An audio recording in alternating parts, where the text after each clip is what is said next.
वैदिक युग का घालमेल। आज भारत में धार्मिक और सांस्कृतिक परिवेश के संदर्भ में बहुत ही विचित्र परिस्थितियां उत्पन्न हो गई हैं। पूर्व में स्थापित सम्यक संस्कृति आज के अनुसार बौद्ध संस्कृति के संबंध में आज कुछ लोगों की मान्यता है कि ईसा पूर्व में हुए शुंग वंश के सम्राट पुष्यमित्र शुंग द्वारा बौद्ध संस्कृति को खत्म करते हुए पूर्व की वैदिक संस्कृति या ब्राह्मणिक संस्कृति को पुनर्स्थापित किया गया था। पुनः इस विषय पर दूसरे मत के लोगों की मान्यता है कि पूर्व के भारत में स्थापित वैदिक संस्कृति में वर्णवाद जैसी कुरीति आने की वजह से बौद्ध संस्कृति का उदय हुआ था, जो कुछ वर्षों के बाद स्वतः ही समाप्त हो गया। जबकि वैदिक मान्यता से प्रभावित लोगों की मान्यता है कि भारत में बौद्ध संस्कृति में आई विकृति की वजह से बौद्ध संस्कृति स्वतः समाप्त हो गई और पूर्व की वैदिक संस्कृति पुनः स्थापित हो गई, क्योंकि भारत में वैदिक संस्कृति ही सबसे पुरानी संस्कृति है। यानी इस मान्यता के अनुसार गौतम बुद्ध और पुष्यमित्र शुंग के पूर्व काल में भी वैदिक संस्कृति रही होगी, जबकि भारत के उत्खनन से प्राप्त पुरातात्विक साक्ष्य और कुछ और भी कहानी की ओर संकेत करते हैं। क्या आपने कभी उस ओर ध्यान दिया है? नहीं दिया है तो देखिए दोस्तों, भारतीय इतिहास का प्रकार और इन सभी के बीच में क्या क्या घालमेल हुआ है। पहला है मान्यतावादी इतिहास, दूसरा शैक्षणिक इतिहास और उत्खनन का इतिहास। इसके आगे इनके बारे में हम पढ़ेंगे। मान्यतावादी इतिहास कहता है कि भारत में मनुष्य की संस्कृति 1 लाख वर्ष पूर्व, यानी इन 1 लाख वर्ष को इन लोगों ने सतयुग, त्रेता युग, द्वापर युग और कलयुग, इन चारों युगों में विभाजित किया है। जबकि शैक्षणिक इतिहास कहता है कि भारत में मनुष्य की व्यवस्थित संस्कृति मात्र 10,000 वर्ष के अंदर की है। शैक्षणिक इतिहास कहता है कि भारत में वैदिक संस्कृति आज से 3500 वर्ष पूर्व की है। जबकि उत्खनन का इतिहास कहता है कि भारत में वैदिक संस्कृति का कोई भी नगर, गांव, मकान, किसी शासक का कोई किला, उसकी राज्यादेश, मुद्रा, सेल, अभिलेख, मृदभांड, लिपि, विदेशी यात्री का यात्रा वृतांत जैसी बातों का मिलना अभी तक सिद्ध नहीं हुआ। उत्खनन का इतिहास कहता है कि भारत में बौद्ध संस्कृति के सभी साक्ष्य आज उत्खनन द्वारा जमीन के नीचे से मिले हैं, जबकि ब्राह्मणी मान्यता वाली वैदिक संस्कृति वाले सभी संस्कृति का साक्ष्य जमीन के ऊपर से मिला है। आइए उत्खनन से प्राप्त साक्ष्यों का अवलोकन करते हुए पूर्व में स्थापित सभ्यता संस्कृति की वस्तु स्थिति को जानने समझने का प्रयास करते हुए आज के लेखकों के घालमेल को देखते हैं। आज आपको सिर्फ भारत में खुदाई से प्राप्त उन साक्ष्यों का ध्यानपूर्वक अवलोकन करने की जरूरत है।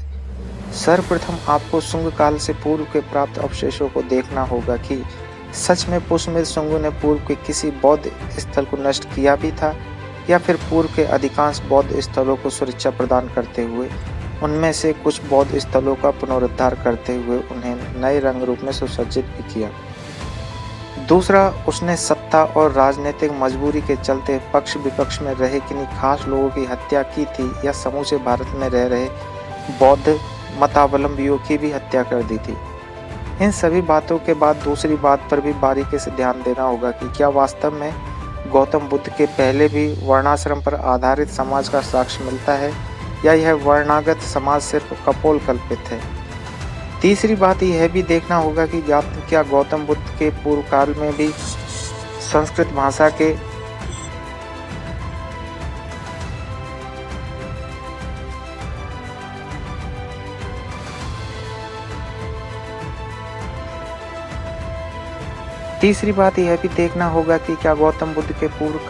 संस्कृत भाषा में वैदिक ऋचाओं के साथ साथ आज के देवताओं में प्राण प्रतिष्ठा करने वाले मंत्र या ब्राह्मणों द्वारा देवताओं को अपने वश में करते हुए कर्मकांड करने वाले मंत्रों का मिलना होता था, या फिर कहीं ऐसा भी तो नहीं कि यह सिर्फ आज की कपोल कल्पना द्वारा रचित मंत्र का नाम देते हुए ठगी करने की भाषा है।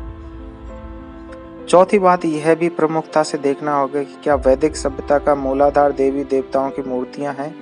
अगर देवी देवताओं की मूर्तियां हैं तो क्या ये सभी देवी देवताओं की मूर्तियां ईसा पूर्व के भारत में भी मिलनी थी, मगर नहीं मिलती हैं। तो इन सभी का बनना कब और किस आधार पर हुआ है, आज का प्रमाण तो इन सभी मूर्तियों का निर्माण ब्रिटिश भारत के समय स्थापित गीता प्रेस में कार्यरत चित्रकारों की कल्पना की बुनियाद पर प्रमाणित होता है। अगर इस बात पर किसी को आपत्ति है तो गीता प्रेस की स्थापना से पूर्व वैदिक पात्रों का चित्र दिखाया जाए।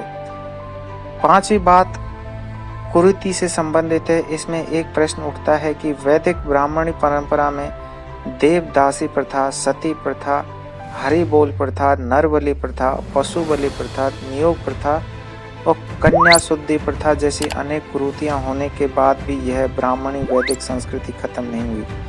लेकिन आज के कुछ तथाकथित विद्वान पंडित लोग पूर्व की बौद्धिक परंपरा का खात्मा का कारण अज्ञान कुरीतियों को बताते नहीं थकते। आखिर ऐसी दोरंगी सोच क्यों?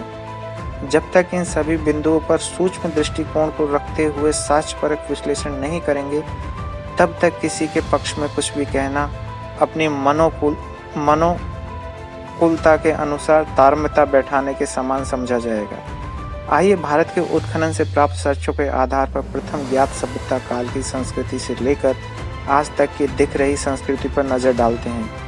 लेकिन इस उत्खनन युक्त साक्ष्य का अवलोकन करने से पूर्व अगर किसी उदाहरण के द्वारा किसी सभ्यता और संस्कृति का खात्मा या रूपांतरण होने वाली घटना के घालमेल को समझने के लिए उद्धत किया जाए तो शायद इस कल्पित कहानी को समझने में काफ़ी सहायता मिलेगी, क्योंकि कभी कभी कोई बात उदाहरण से बिल्कुल स्पष्ट हो जाती है।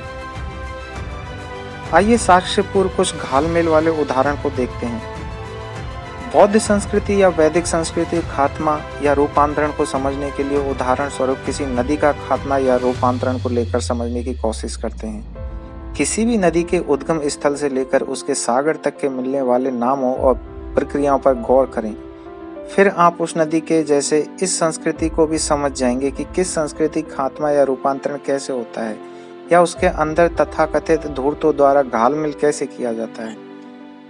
भारत की सबसे प्रमुख नदी गंगा है, लेकिन जब यह नदी हिमालय पहाड़ में प्राकृतिक रूप से बने हिमखंड से निकलती है तो इस नदी का नाम गंगोत्री होता है। लेकिन यह गंगोत्री जैसी ही आगे बढ़ती है तब इसमें अलकनंदा, मंदाकिनी नाम की दो नदियां आकर मिलती हुई भारत के मैदानी भागों पर विचरण करती है। तो इस नदी को लोग गंगा नदी के नाम से जानते हैं। यानी गंगा की कोई भी अपनी स्वतंत्र उद्गम स्थली नहीं है।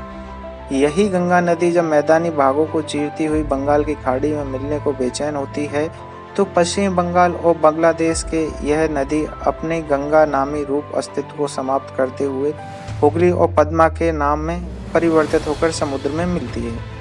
अब आपको देखना होगा कि हुगली और पद्मा नदी का कोई अपना वजूद बंगाल या आज का पश्चिम बंगाल पूर्वी बांग्लादेश से पूर्व में भी किसी राज्यों में है या यह नदी किसी नदी का बदला हुआ नाम है। उसी प्रकार से आपको पुनः देखना होगा कि मैदानी भागों से गुजरने वाली गंगा का अपना कोई जल स्रोत यानी अपने नाम पर उद्गम नदी है या यह भी पूर्व में किसी उद्गम नदी का परिवर्तित नाम है। आगे आपको उस गंगोत्री नदी को भी देखना होगा कि यह स्वतः ही निकलने वाली जल स्रोत धाराएं या किसी के सहारे पैदा होने वाली जलधारा है।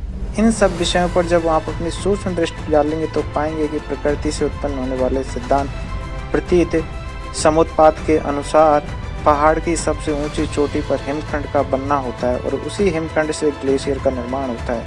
जब इस ग्लेशियर से बर्फ पिघलती है तो एक जलधारा का रूप ले लेती है और यह जलधारा गंगोत्री के नाम से पहाड़ों को चीरते हुए नीचे उतरती है, जिससे में आगे मंदाकिनी, अलकनंदा जैसी जलधाराओं का मिलने से हुए मैदानी भागों पर आती है, जिससे भारत के मैदानी भाग में हम लोग